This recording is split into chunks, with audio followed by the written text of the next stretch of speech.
Jani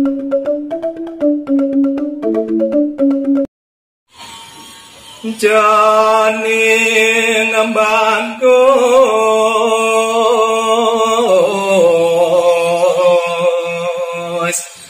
Mas iya bapa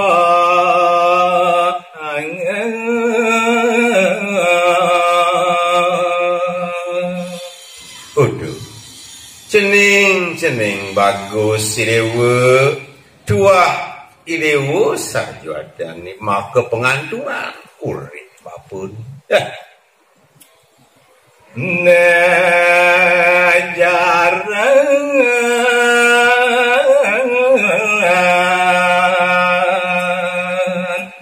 luas sedang kaki nah di subaninya di dewa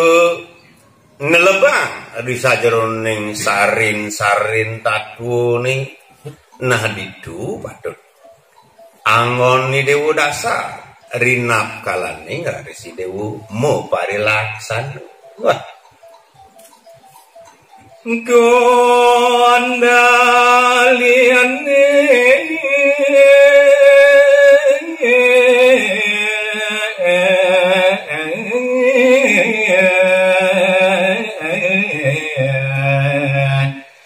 ya tekekan narija jeroning mo parelaksan nurari si dewu donya neng sapi dewu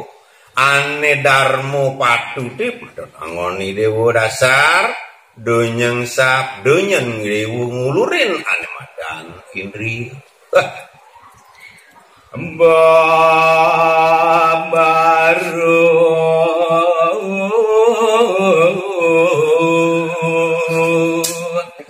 angin macut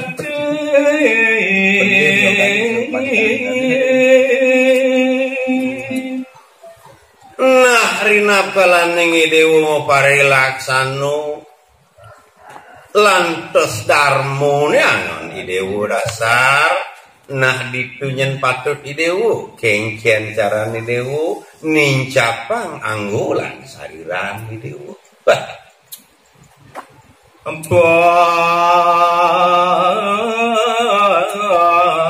ngalah riku sakti rire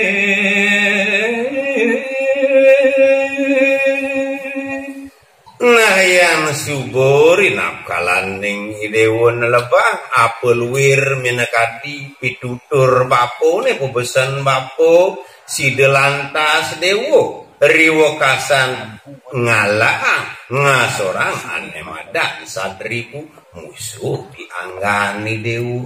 ya meme nyaneng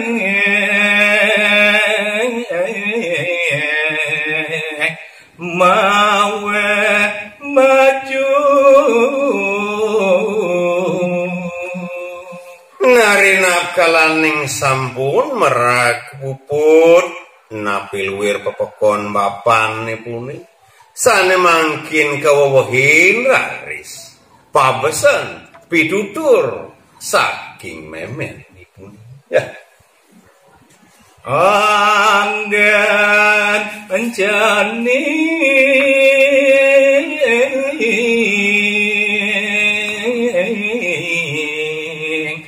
apa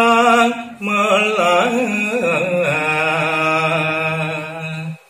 nah apul wir minekadi pebesan bapan jenengi tutunan ane merupa tatulan saku tuh patut delebang dewa rinap kalaning iwo ngemar gini sekancan kauripan dewa nih ini dijaga pada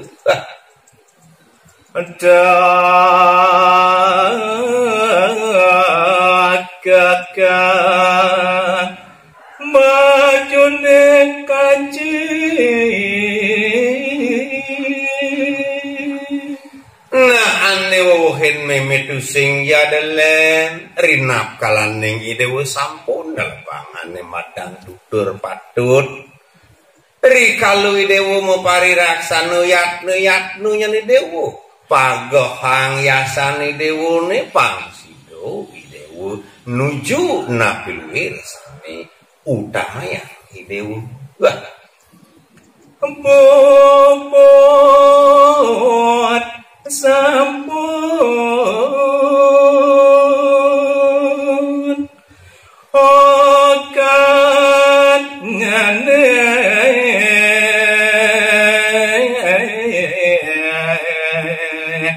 araris memarkan risampune puput risajeroning bebawosan bapanipune kelawan memenipune iri kuraris dane itam-tam mapekingkin risajeroning ngawit minikati pidadap lah pemargi ya